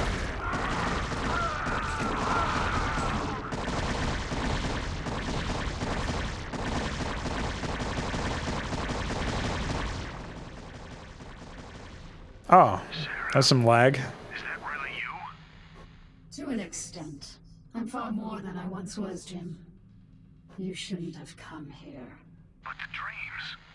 I dreamed you were still alive, that somehow you were calling to me. I was. While I was in the chrysalis, I instinctively reached out to you and Arcturus telepathically. Apparently, Arcturus sent Duke here to reclaim me. But that was then, Jim. I'm one of the Zerg now, and I like what I am. You can't imagine how this feels. So, what?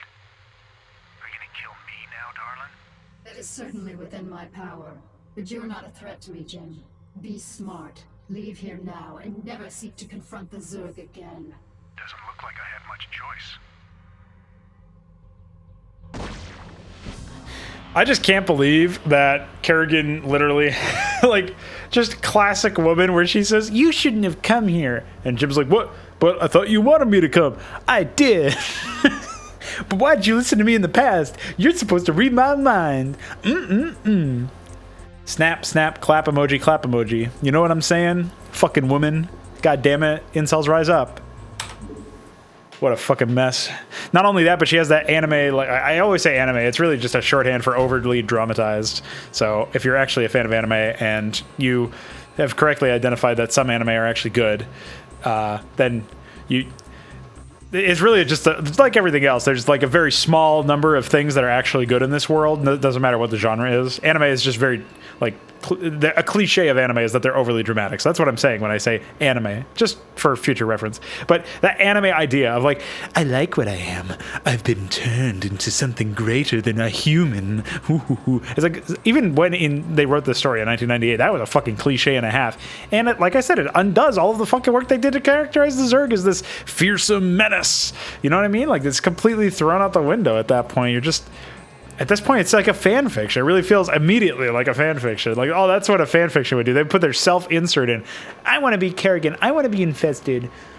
Or my wife, I guess. I don't know. This is Metzen's wife. So yeah, it's just goofy. It has no place in an actual game. Are you kidding me? Are you some kind of goofball or something? Well, you know what time it is. Check me out. So, yeah, island map, where I would say probably about 75% of the terrain that is even possible to control or play, like the gameplay space, 75% of it in the enemy's hands at the beginning of the game. How much supply you think they got taken up? 79 used supply, almost 150 max supply. Nice base, by the way. Who the fuck would ever take this base? Dude, if you took this base, if you took this fucking base, if I ever find out that anybody in my audience took this base and mined from it, well, I hope you get featured in the next Darkened Fantasies comment video. That's all I'm going to say. Can't believe that base exists. Dude, that's an affront to my eyes. It's an affront to my brain. This whole map is pretty much like that, though. I mean... Inaccessible mineral field. Oh no, maybe not because of how fucked up this is, but that's definitely an inaccessible mineral field, so that's fucked. And then what else?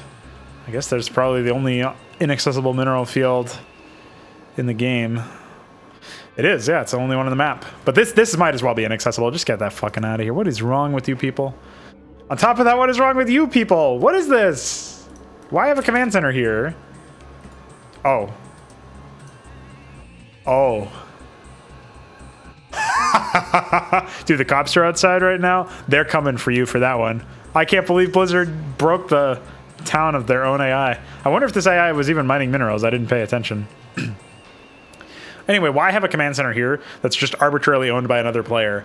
Why not just make it so that this command center is his main command center, or make it so that I've got to wipe out all command centers, or make it so that I have to wipe out all factories, all production structures? Like, why make it so that it's a specific command center? Why make an island map anyway, where the enemy starts out with dropships and wraiths and multiple starports? And I start out with fucking nothing. Literally nothing. Not even a spawning pool. And my drones are in the wrong spot, and I only have 3 of them. That's been a common trend, hasn't it? Low worker counts at the beginning of the game. I think I had 4 in the 3rd map. It's just a mess, man. Well, Not much to criticize there, but we got another map to play before it's the end of this video. Kerrigan, the newest and most powerful agent of the Overmind, has arisen from her embryonic chrysalis, but her formidable powers are still not fully functional. Kerrigan must now seek to unravel the ghost conditioning that keeps her powers in check. Once done, she will lead the Overmind's minions to complete domination over the unsuspecting Protoss. The America, primary hive cluster, Planechar. Cerebrate, you watched over You. me during my incubation. Don't talk to me. And I am grateful to you. Speak when spoken to. Continue your vigil so that I might strengthen my powers to better aid the swarm. Dad's muscle. I have been unable to access the totality of my latent powers, and as such, I would like to infiltrate a Terran science vessel and uncover the secrets of their abandoned ghost projects. If I can learn more about their mental conditioning, I can undo the damage their tinkering scientists have done to my mind. Though you be the favored servant of the Overmind, you would do well to remember that you are just a servant. You know of our grand mission, Kerrigan. Would you put your personal whims before the will of the Overmind? Do not cross me, Zaz. I will do as I see fit, and not you or any other Cerebrate shall stand in my way. Let her go, Zaz. The greatness of her spirit has been left to her, that the swarms might benefit from her fierce example. Fear not her designs, for she is bound to me as intimately as any Cerebrate. Truly, no Zerg can stray from my will, for all that you are lies wholly within me. Kerrigan is free to do as she desires. By your will, Overmind. Cerebrate, you must see that she comes to no harm. Bring Kerrigan to the supercomputer. Kerrigan must rub. Ah! Take these, the deadliest of my The deadliest of my men. Well, unfortunately I have to use Kerrigan now. Destroyed. Destroyed. Oh yeah, I forgot she doesn't have a storm yet.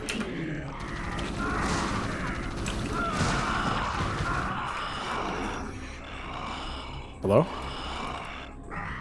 Nice hole. Security cameras activated. A Hydralisk has activated the security cameras in Sector 3+3. Yes. Oh, go kiss that man, will you? Kiss that kissless virgin. That's an incel's representation of marriage. Hey, you can't kill my units.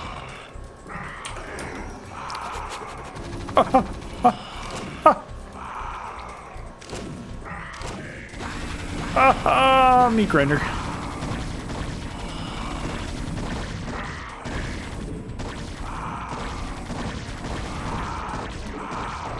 Oh, I had more men this whole time.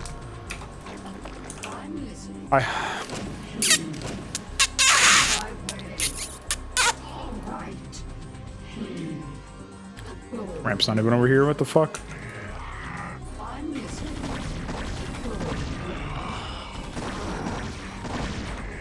Hi.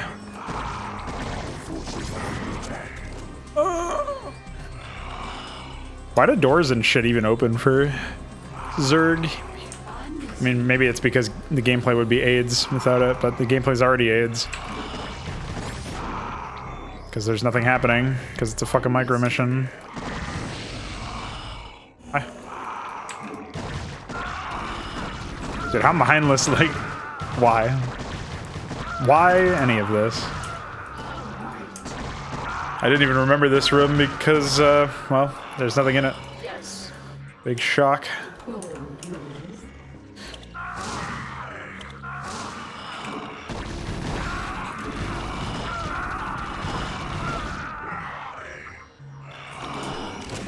Hi. Thanks for coming down. Partying. Hunter-killers have their own portrait, which sometimes feels like it's not... The fuck? Sometimes feels like it's not even animating properly, TBH. But at least it's just something different. Nice bit of art. What is it now? Oh, hi. Again, another unit that just fucking detonates into nothingness. They ain't so tough. These critters bleed just like anybody else. What is it now? Why would they just...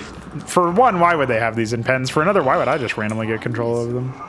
Don't worry, the Hydra's opened the door for you guys. Ah! Goodbye. Yes. I'm listening. If I remember correctly, I can end snares. Oh yeah, you can see them in the fucking... Let's wax these critters.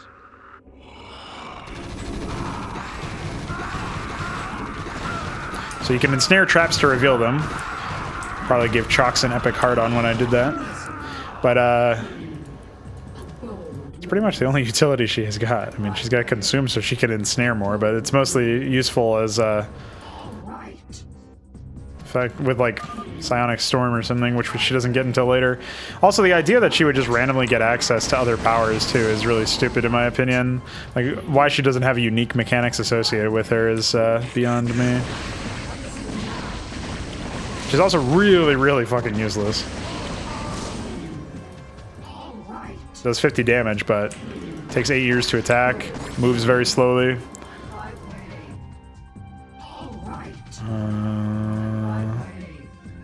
That door's locked. Oh yeah, we've got to walk in and hear a epic blizzard line. Metzen calls his wife a bitch. You'll never make it out of here alive, bitch.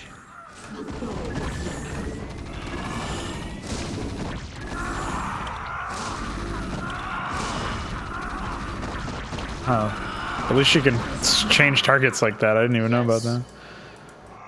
Security cameras activated. Unlocked all doors. Thanks, Tooltip. Oh, thanks, Revealer. I've revealed a lazy level design aspect in the Sector 5. Sector 3 door opened. Mwah. You know what I mean? Bold move. Ahmed! What's up, motherfucker? See you later, nerd. And go talk to Jerry from Seinfeld. You have teleported to Sector 6. Just in case you didn't know that.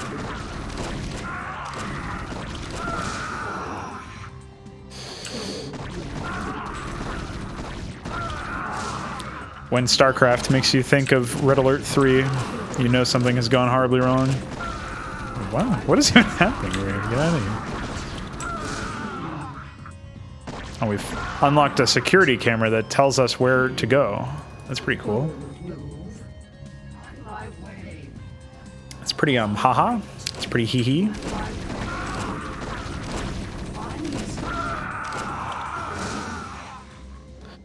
Just the idea that you're slogging through all these pre-placed units. There's no AI. There's no, oh, we should try to do this.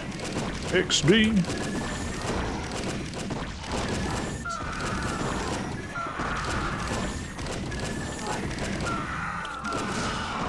Also, the fact that height is RNG is really silly, too.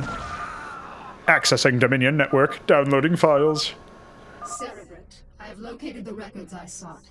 We have everything we need here. Yes. Apparently in some localizations or something, there's a version of that quote where she said, instead of saying yes when you select her, she says, yes, Cerebrate. And it sounds like it was ADR'd or something. It sounds really fucking sloppily put together.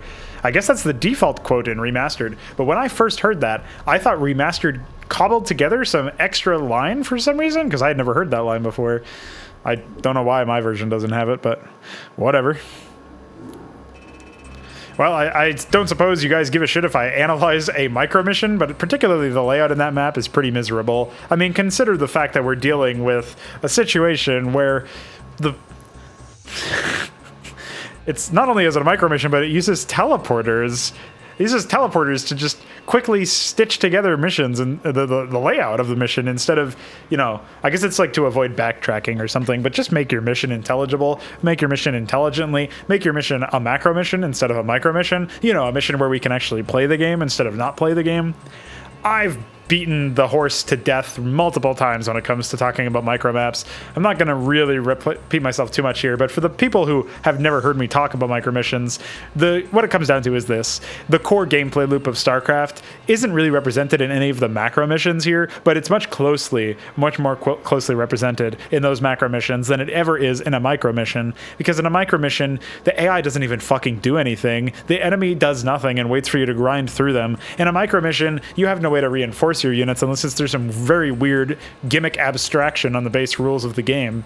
You have no way to build a base, again, barring some very strange circumstances, none of which are in the campaign. And in those situations, the micro missions really only exist as a quote-unquote change of pace. But if you are building a game where players are really challenged and, you know, meant to be like, oh, if they've won, they've demonstrated skill. Like, if it's a situation where it actually engages the player in order to play the game, the act of playing the game engages the player, that is your goal as a game developer. And if they need a change of pace, that's on them. And maybe you can attenuate that by making it so that your game is more consistent or more engaging in some capacity. But you don't need changes of pace. It's just apologism for the sake of apologism. If I want to play an RPG or an RTT or some other genre of game, I don't need to have a facsimile of that, a very poor man's version of that, displayed in an RTS format. I just need to go and play that. That's what it comes down to. So I hope you've enjoyed this particular SCLP edition video, whatever. It's number 3, so of course. And I guess that's it. It was indeed a big mistake. But here we go. Now on to the next one. Bye.